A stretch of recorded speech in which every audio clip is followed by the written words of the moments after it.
Hello and welcome to this session in which we will discuss year-end tax planning. What is planning? What do we mean by the word planning? Planning means looking ahead, trying to figure out what's going to happen if you did this versus if you did that. You're planning ahead, determining what's the effect of your move on your future. You're strategizing. Now, for what purpose you strategize for tax purposes? What is your plan? What is your goal when you do tax planning? Your goal is to do what? Minimize your tax liability. So the essence of tax planning is to strategically manage your financial affairs in a way that's going to minimize, that's going to reduce the taxes that you owe to the IRS.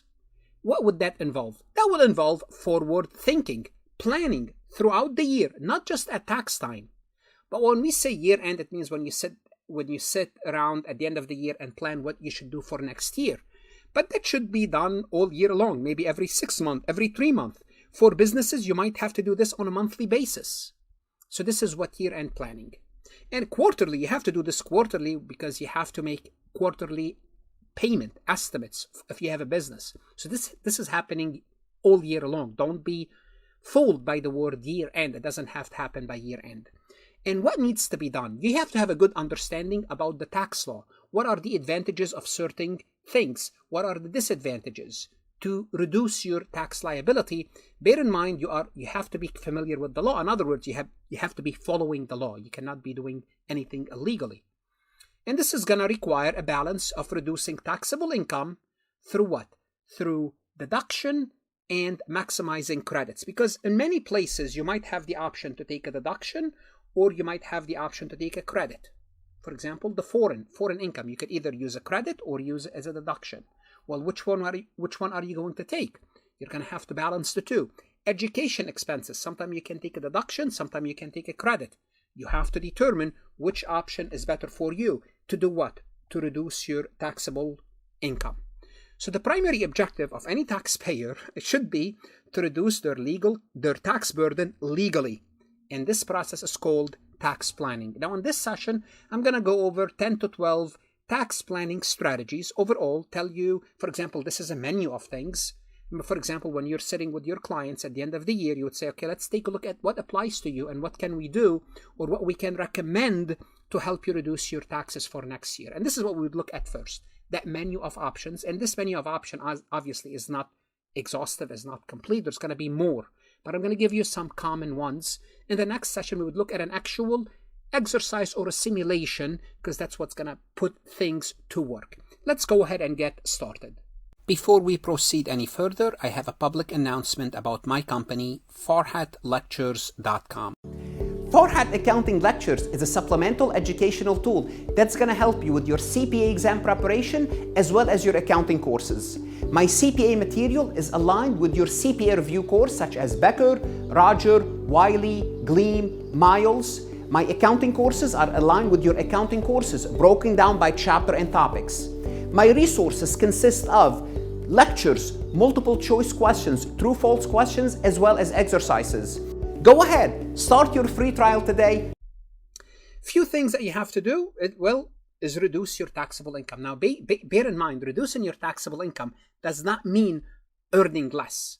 Instead, it's involving smart choices that are taxed at a lower rate. For example, investing in your 401k or IRA can reduce your taxable income. Why? Because the contribution is often tax deductible. So for example, how can you reduce your taxable income? One idea is 401k. If you don't qualify for 401k, see if you qualify for an IRA. What else can you do? Well, increase allowable deduction. Well, how can you do that? Well, for example, if you own a home or if you don't, you want to buy a home. Why? Because you're going to have mortgage interest. You're going to have taxes. You want to make some charitable contribution. If you have any medical expenses, you may want to bunch them in a particular year. If you have any business, you want to look at business-related expenditure because you have a lot of flexibility when you have business. You want to maximize these deductions to effectively do what? Lower your income that's subject to tax. Try to increase your credit, and those are general terms. Unlike deduction, which lower your taxable income, credits reduce your taxes dollar for dollar. So usually credits are worth more. So $2,000 credit is worth much more than a $2,000 deduction. Let me just, every time I mention this, I always use it. Use an example to illustrate. So if you have a $2,000 credit, it's going to reduce your taxes. It's going to reduce your taxes by exactly $2,000, dollar for dollar. If you have a $2,000 deduction, it's going to reduce your taxes by your marginal tax rate. Assuming your marginal tax rate is 30%, it's going to reduce your taxes by $600. So a $2,000 credit is worth more than a $2,000 deduction. So some credit can even result in a refund, like we have some refundable credit. For example, some of the educational credit are refundable. Earned income tax credit is refundable. You really don't want the plan to get the earned income credit, but never the fact. I'm just telling you what are some of the refundable. For example, you want to improve your home, put some energy efficient appliances, that you'll get a credit for it. So that's something you want to recommend to your customers to do what? To reduce their taxable income and improve their home, improve their living. This is the purpose of saving money. Other strategies will be trying to bunch itemized deduction, exceeding the standard deduction with itemized deduction. Again, owning a home would help here. For example, bunching a charitable contribution, and we talked about this. For example, making all your charitable contribution in one particular year to be able to take all of them as itemized deduction, or prepaying deductible expenses like mortgage interest to surpass the standard deduction. Really, owning a home will give you a better chance of qualifying for the itemized deduction. Also, if you have any deductions that you can accelerate to the current year, again, this goes back to bunching. If you can take them earlier, they're all interrelated. For example, anticipating a higher income this year, you might pay deductible expenses like property taxes, or make charitable contribution in advance to get the deduction now. Another common strategy is maximizing your retirement account. If there's nothing else you can do, listen to me carefully. If there's nothing else you can do, make sure you contribute to your 401k as early as possible. It's going to reduce your taxable income. Also, if you have health expenses, hopefully you don't, but if you do, make sure you enroll in health savings account, HSA, to reduce your taxable income. Contributing to a 401k is great because you will take this money away from taxes. So if you contributed per year $20,000, let's assume that's the case. Again, your tax rate is 30%. You're saving $6,000 in taxes. That's not only you're saving $6,000 in taxes, you're putting $20,000 for the future that's going to grow hopefully at 7 to 8% over a period of 40 years, which is going to give you a tremendous return. So it's a win-win situation. Win now, win into the future. Also, if you can control when income is taxed, income can tax through, again, 401k IRA, deferring, mean pushing the taxation down the road.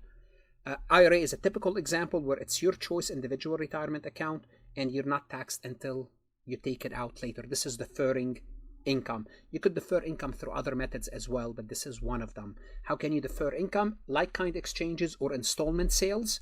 Like-kind exchanges, you will defer the gain. It's not taxable now.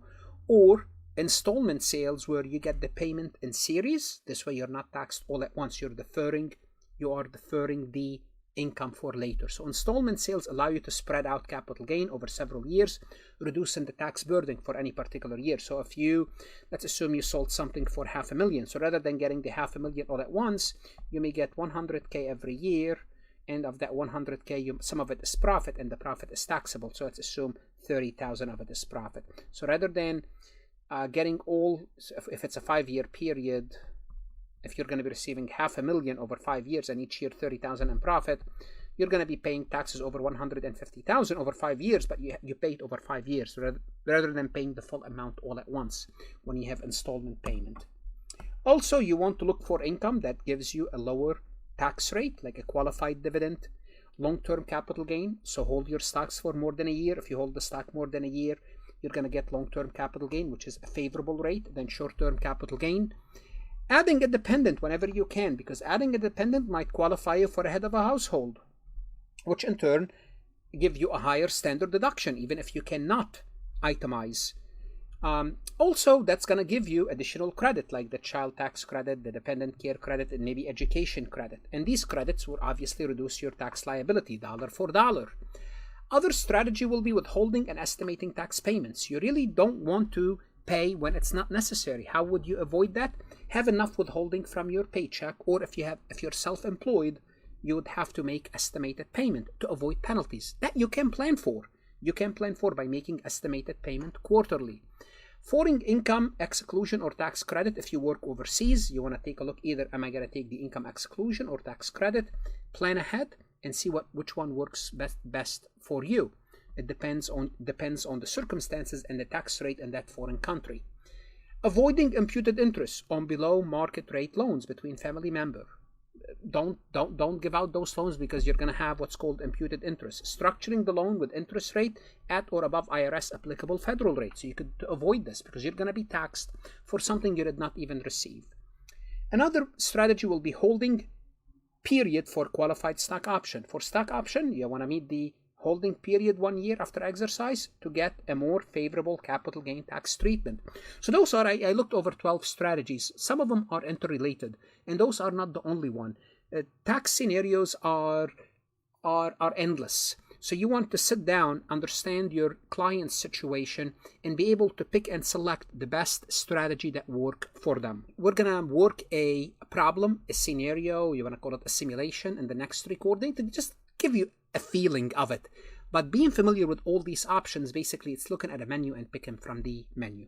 Let's take a look at this multiple choice question from farhatlectures.com. Which of the following is a key benefit of adding a dependent to your tax return under the current US tax laws? So if you add a dependent, what's the advantage of that? Well, exemption for personal and dependency exemption. Well, that was true before the Tax Cuts and Jobs Act. As of right now, exemptions are no longer available until 2025. They might be reinstated, but for now, they're not. Increase the standard deduction for a head of a household. Well, with a dependent, well, if you had a dependent, you may qualify for a head of a household. Would that increase your deduction, your standard deduction? Yes, but let's see if we have a better answer. Automatically qualify for the earned income credit. No. Not automatically. You may qualify. You may qualify to get more money for the earned income credit if you have a dependent, but not automatic. No way. So that's out. Deduction for all personal expenses of the dependent. That would be nice, but that's not true at all. You cannot deduct all personal expenses for the dependent. The dependent, they're not a business to you. You don't deduct their expenses. Therefore, the best answer, as we predicted, is B, is a correct statement. It's going to increase your standard deduction compared to a single if you add a dependent. What should you do now? You want to go to Farhat Lectures and look at additional MCQs. That's going to help you do what? Prepare more for the CPA exam, for your accounting courses. Invest in yourself. Stay safe and good luck.